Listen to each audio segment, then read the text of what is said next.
I didn't really have any struggles, many main struggles in life. I received a lot of love from my parents, from my grandparents as well. And I had a lot of friends when I was in primary school and secondary school. So I think that kind of developed some kind of like my self-worth, like in other people's acceptance of me. I found a lot of value in how people responded to me, how people treated me. So if if I had a lot of friends, I was supposed to be quite popular in there, and therefore I was happy lah. I first heard the gospel when I was at a youth outreach. It was a movie night outreach lah, and I saw the Passion of Christ during that movie outreach. And after that, a sister came to share the gospel with me, and somehow I was quite ready to hear the gospel. I couldn't really explain why. Maybe it was because of my kindergarten background. I grew up in a Christian kindergarten, and I've heard stories about Jesus before. And I mean, my previous faith, I wasn't like a very fervent follower as well. So, like when it came, yeah, I think like hearing about like how God sacrificed for us, it was kind of like a good thing that I could accept, and it made sense for me to accept. But I think during that time, it was really a lot of hate knowledge. It was a lot of me knowing, coming to know this person called Jesus, beginning a so-called new life with God, starting to read the Bible, going for Bible groups, Bible studies and all that. After that, I started serving more in church, serving in the youth, making new friends. My social circle changed, in a sense lah. So I was hanging out with church people more and spending more time in church.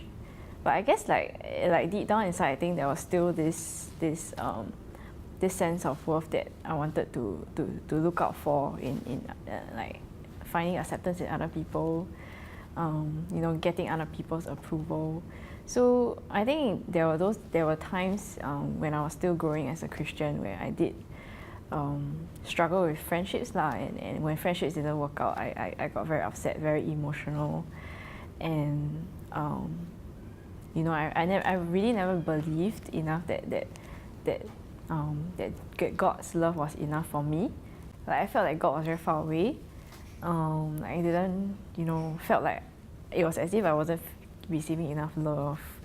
I was still struggling with like friendships, and I always felt that there was something wrong with me. And if people didn't accept me, I felt that I always gave them the benefit of the doubt, and I kind of like blame myself first. One poignant time was when I was in Germany, when you are on exchange, you kind of like made new friends, but you're practically socially and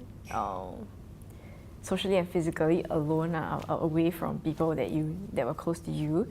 So at that point in time, I think it really forced me to really depend on God, and I had nothing else to depend on except on God lah. And that was one of those times where God was really real to me. So it was always this kind of like that kind of assurance that started building out in me, that I knew that my identity was in Christ. While I'm still growing as a Christian, I do on and off, I still have that kind of struggles. But I think the assurance of Christ, the assurance of God's love for me it never fails to catch me back every time.